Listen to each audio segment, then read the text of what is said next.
Washington, D.C. On paper, the pitching matchups in this series were a huge mismatch. The Giants were sending two rookies and Derek Holland out there against Stephen Strasburg, Gio Gonzalez and Max Scherzer.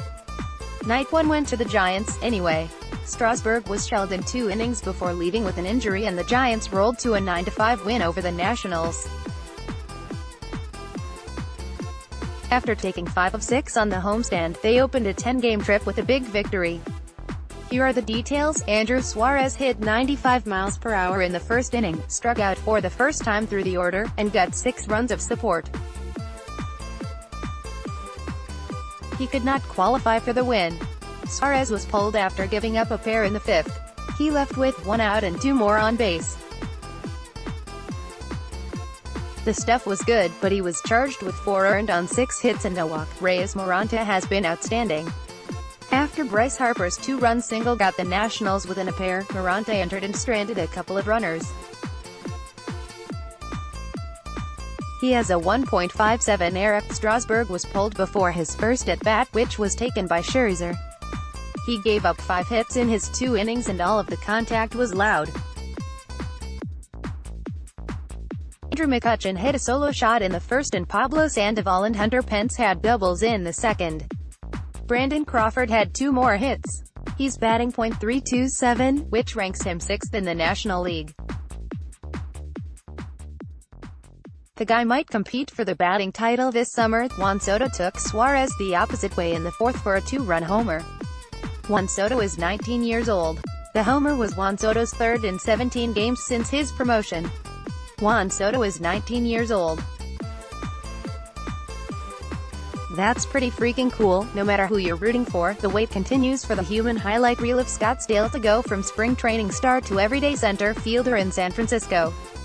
As Steven Duggar suits up in AAA, he showed off his full skill set from defense to offense in the Rivercats' 10-6 loss Thursday night at Raleigh Field to the Oklahoma City Dodgers. What catches the googly eyes of coaches, teammates and fans first and foremost with Duggar is his defense.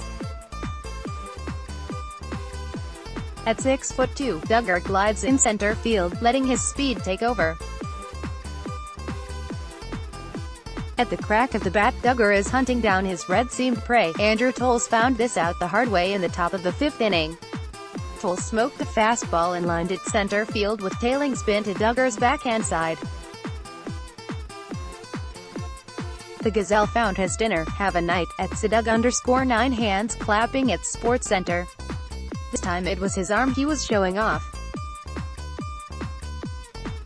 A soft line drive one-hopped him with 2 outs and a Dodgers runner rounded third base before Duggar took a quick hop, cocked his right arm back and threw a perfect one-hop strike up the third base line for the final out of the inning. It's at @Sidug_9's world tonight. We're all just living in it. Firepick.twitter.com/EposEasyBob. Sacramento Rivercats at Rivercats, June 8, 2018. Defense has always come natural for Duggar. His bat has been behind, but not in a detrimental way. Not by a long shot. Thursday night in Sacramento, his bat was on par with his glove. The offense actually arrived before the defense against the Dodgers. In the bottom of the 2nd inning, 1 inning after lining out to center field, Duggar scored 2 on a double, this time over the head of center fielder Alex Verdugo. And 2 innings later, Duggar did the same thing, except this time his double to center field scored 1 run instead of 2. Duggar finished the game 2 for 4 with 2 doubles, 3 RBI, 1 walk, and 1 strikeout. Over the last 10 games, Duggar has been on fire for the Rivercats. In that span, he is hitting .390, 16 for 41. Through 54 games, Duggar is now batting .277 with a .356 on-base percentage and .423 slugging percentage. Duggar's 2 doubles Thursday night brought his season total to 17.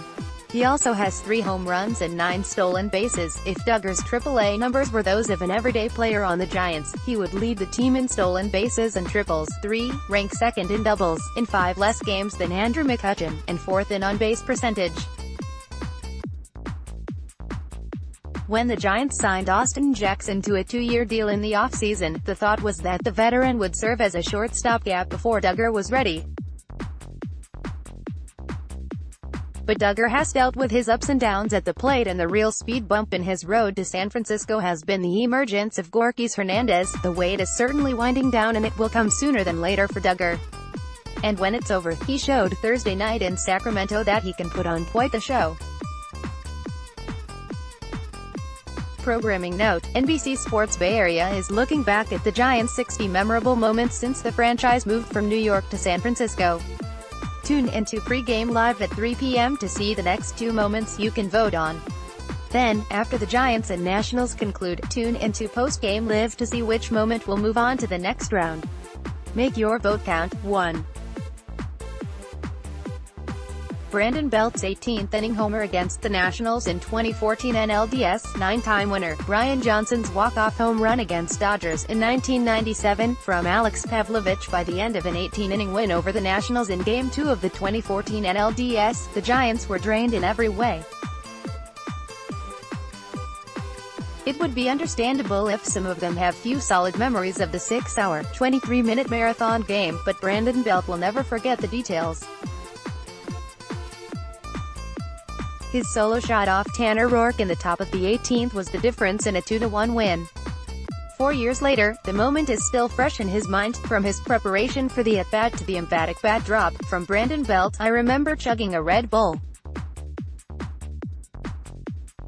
It was late into the night, and that's tough. It's mentally draining and physically draining to be in a game like that, where you're giving everything you've got to win a baseball game. I was drained at that moment, to say the least. I remember chugging a Red Bull and going out there and thinking, I'm just going to try and get on base and see what happens. I remembered just not trying to do too much, and he gave me a pitch that I could handle. That was kind of in my happy zone. It felt like one of the first home runs I ever hit. It's like you're in Little League and you hit a home run, and it's like you're in a dream and it's not real life. It was kind of the same way. We had just played so long, and it was such a big moment in the game, and the fact that I was able to come through and help us win with such a big hit, it was surreal to me. I felt like I was floating around the bases. I think the bat drop was relief, more than anything. When I do that, I don't really know I do it. It was really just relief. The way the game was going, we had to assume it was over after that. The bullpen had done so well and everyone was so tired. It was going to be tough for the Nationals to come back after that. We were just ready to go home. We had a long flight after that. We just put so much effort into it, and all the guys did so great. Pablo came up with a big hit in the 9th inning, and Petit throwing 6 shutout innings. For me, that was the pivotal game of that entire playoffs. We were playing the best team in the NL, and to be able to come home up 2-0 was huge. vs. 2. Brandon Crawford's Grand Slam and Giants' 8-0 win over Pirates in 2014 NL wildcard game. From Alex Pavlovich, San Francisco: ask a Giants fan for the defining image of the run to the 2014 title, and they'll pick Madison Bumgarner jogging out of the bullpen in Kansas City. Or maybe Madison Bumgarner throwing a shutout in the wildcard game. It was the month of Madison, but early on, he got a huge contribution from his shortstop. With 2 outs and the bases loaded in the 4th inning of the wildcard game, Crawford dug in against Edinson Volquez. The game was scoreless at the time. Volquez hung a 1-2 curveball, and Crawford yanked it into the first row of seats in right field. Does Crawford believe his huge grand slam got overshadowed by everything Bumgarner did afterward? I don't personally think so, no, because I'll always remember it, he said, smiling. But obviously Bum's performance was great. I could have hit a sac fly right there and Bum would have shut them down. The Giants cruised to an 8-0 win over a talented Pirates team that included Andrew McCutchen, Mark Melancon, and Jarrett Cole, who later became Crawford's brother-in-law. Crawford said he mentions his slam to those 3 all the time, and he had no hesitation when asked what stood out. Obviously this situation is what makes it different than other homers or grand slams, but something else that stands out about it was how loud it was and then how silent it got, he said.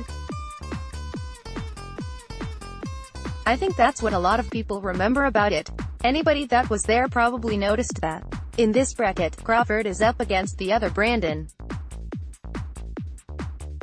3 days after Crawford's big night, Belt sent the Giants to an NLDS win with an 18th-inning solo shot against the Nationals. Asked to state his case, Crawford smiled. "Mine was for 4 RBIs. Just remember that when people are voting," he said. He was due at that point. "Mine was only my second at bat. Vote here, quit."